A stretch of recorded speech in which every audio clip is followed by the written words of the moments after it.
எண்ணும் எழுத்தும்.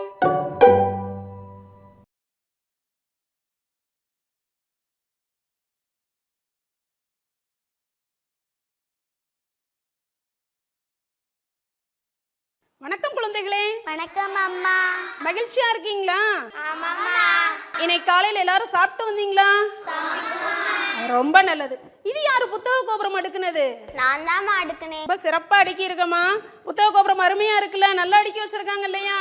சரி, இன்னைக்கு இந்த புத்தக கோபுரம் மாதிரி நம்ம சொற்கோபுரம் அமைக்கலாமா?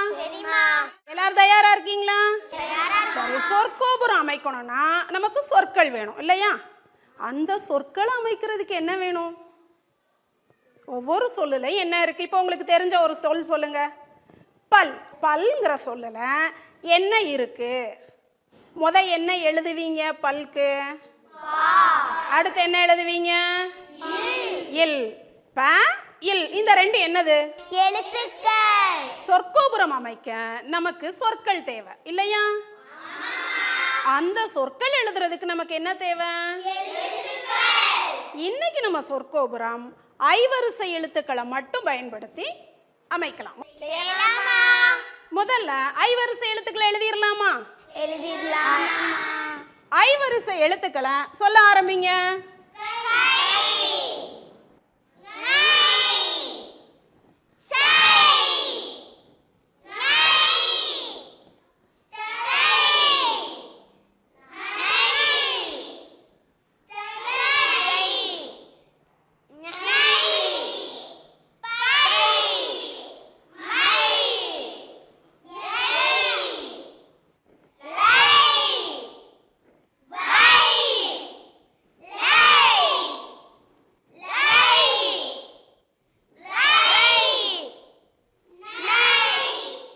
சிறப்பா சொல்லிட்டீங்க.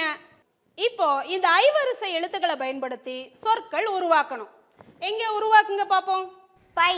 பை. மிக சிறப்பு. தை. தை. நன்று. இன்னும் வேற ஏதாவது உருவாக்க முடியுதா? வைகை. வைகை. வையும் சொல்லலாம், வைகையும் உருவாக்கலாம். ரொம்ப அருமையா உருவாக்கிட்டீங்க. இப்போ இந்த ஐவரிசை எழுத்துக்களுக்கு முன்னால உயிர் எழுத்துக்களை சேர்த்து புதிய சொற்கள் உருவாக்கணும். இப்போ உதாரணமா அம்மா ஒரு வார்த்தை சொல்றேன். ஓ அப்படிங்கிற உயிர் எழுத்தை சை அப்படிங்கிற ஐவரிசை எழுத்தோட சேர்க்கிறேன். அப்ப என்ன வார்த்தை வரும்? ஓசை. இதே மாதிரி நீங்க சொல்லலாமா? சொல்லுங்க. இசை. சிறப்பா சொன்னீங்க. அடுத்து ஆமை. ஆமை. மிக நன்று. அடுத்து ஈகை. சரி, இப்போ உங்களுக்கு நிறைய வார்த்தைகள் உருவாக்க தெரியுது இல்லையா? இப்போ என்ன செய்யணும் அப்படின்னா நம்ம ஒரு சொற்கோபுரம் அமைக்க போறோம். என்ன அமைக்க போறோம்? சொற்கோபுரம். இந்த சொற்கோபுரத்துக்கு ஒரே ஒரு விதி மட்டும் அம்மா சொல்றேன். இந்த விதி அம்மா அமைக்கிற இந்த சொற்கோபுரத்துக்கு சரியா? இதுல என்ன விதி அப்படின்னா சொற்கோபுரத்துல நம்ம எழுதக்கூடிய சொற்கள் எல்லாமே கை அப்படிங்கிற எழுத்துல முடியணும். எந்த எழுத்துல முடியணும்? கைங்கிற எழுத்துல முடியணும். அமைக்கலாமா சொற்கோபுரம்? இப்போ சொற்கோபுரம்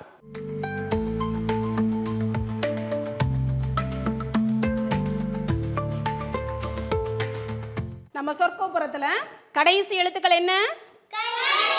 கை. இப்போ முதல் சொல் நிரம்பிட்டு இல்லையா? என்ன சொல்லது? ஓரெழுத்து சொல் கை. இப்போ இரண்டாவது சொல் நீங்க கண்டுபிடிக்க போறீங்க. இரண்டு எழுத்து சொல் கண்டுபிடிக்க போறீங்க. அதுல கடைசி எழுத்து என்ன? கை. இப்போ ரெண்டு எழுத்து சொற்கள் சொல்லுங்க பாப்போம். கையில முடியக்கூடிய ஈரெழுத்து சொற்கள். ஈகை. ஈகை. மிகச்சிறப்பா சொன்னீங்க. வேற வேற என்ன வார்த்தைகள் இருக்கு? சரி, அம்மா அப்போ உங்களுக்கு குறிப்பு தரேன். சிங்கத்தின் வாழிடம். குகை. சிங்கத்தின் வாழிடம். இப்போ மூன்று எழுத்து சொற்கள் கையில முடியக்கூடிய மூன்று எழுத்து சொற்கள் சொல்லுங்க பாப்போம். தங்கை. தங்கை மிகச்சிறப்பு. பலகை. பலகை. பாராட்டுக்கள். சரி. ஏன் இவளை பாராட்டினேன் அம்மா? ஏன்னா அம்மா என்ன குறிப்பு நினைச்சிருந்தனோ அதே குறிப்புக்குரிய விடைய இவங்க சொல்லிட்டாங்க.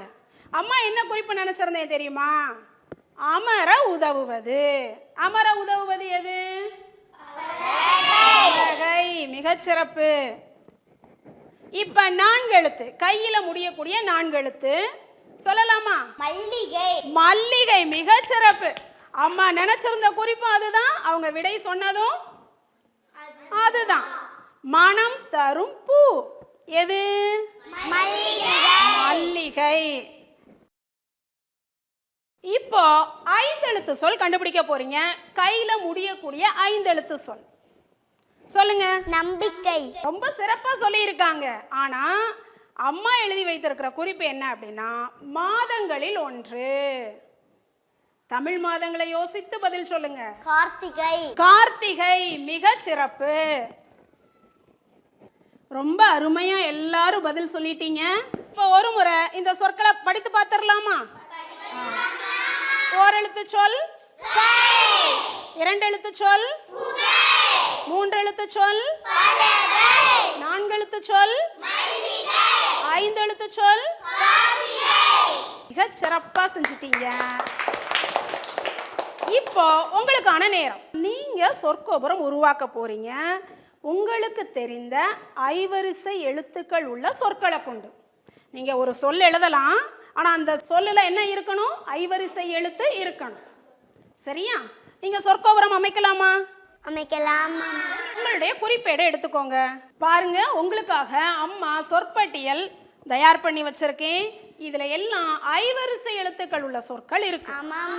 இதையும் நீங்க பயன்படுத்திக்கலாம் உங்களுடைய சொற்கோபுரம் அமைக்க. சரியா? நீங்க அமைக்கிற சொற்கோபுரத்துக்கு அம்மா எப்படி குறிப்புகள் கொடுத்தேனோ அதே போல நீங்களும் என்ன கொடுக்கணும்? குறிப்புகள் கொடுக்கணும். மறந்துடக்கூடாது. சரியா? சரி.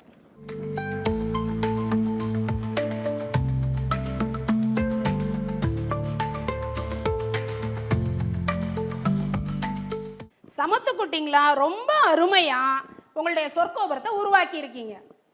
இந்த சொற்கோபுரத்தை எல்லாரும் படைப்பாற்றல் களஞ்சியத்தில் காட்சிப்படுத்திடணும். செஞ்சிடலாமா? உங்க எல்லாருக்கும் அம்மாவுடைய பாராட்டுக்கள்.